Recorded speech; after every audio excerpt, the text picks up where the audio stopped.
The power of upper cervical care is found in the proper placement of those top two bones in your neck, the atlas and the axis.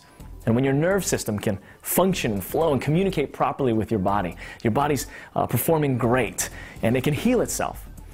But there's a second issue when you have a misalignment of those top two bones. It's called body imbalance. And I want you to catch this because I want you to see how dependent your bones and the structure of your body is on those two bones being properly aligned. What happens is, when one of these bones in the upper part of the neck get misaligned, the head sits on top of that bone. Well, as the brain is designed to be level, okay, it even has its own reflex that makes the head stay level. So when this bone misaligns, it gets stuck, okay? The body can't unstick it. So what it does is the brain will send a message down to the body telling the body to compensate or change itself till it gets that head level. Well, what will happen as a result of that is, let's say the bone goes this way, okay, causing the head to get out of a line or lean over to one side. Well, as I said, the brain doesn't work right like that. So to compensate for that, it might cause you to pull down one shoulder, which will throw your weight off to one side. So to balance that, it'll cause you to pull up one hip. That swings your body back over towards an even line of gravity, okay? But in the meantime, it causes these compensations. As you can see on this chart, head leans out one way, pulls one shoulder down, pulls one hip up, making one leg a little shorter than the other. Well, that throws all your balance off towards one side and ultimately can end up in tight, contracted, spastic muscles in anywhere from the base of your head down to the bottom of your feet.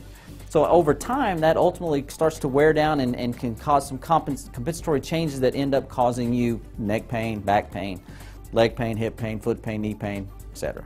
If you will, visualize, stack up 24 dominoes, put a bowling ball on top. Biomechanically, that's the structure we're working with. And the critical area is right there at the base of the skull. If you look at the way that it's designed and put together, that's the critical area that will discern where the weight of the head is being carried. And if you center that, the rest of the spine can balance with it. If your head is not on straight, it wants to plop down like this.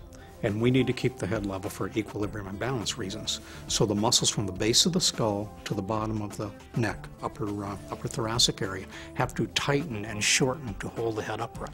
So you end up having atrophied, dried up muscles on the anterior and hypertrophied or thickened muscles on the posterior. And this is frequently why people need to have their shoulders rubbed all the time, because those muscles are just so tight and rigid.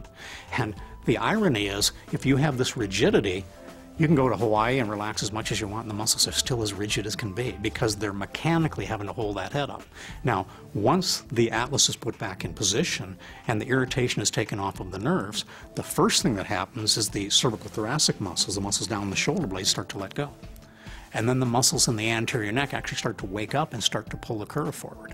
And sometimes you might even think it's swollen glands, and it's not. It's really just the muscles pulling that curve back towards normal. And the curious thing is, when you lose the curve in your neck, you frequently lose the curve in your lower back. And so as your neck curve comes back, your lower back curve comes back.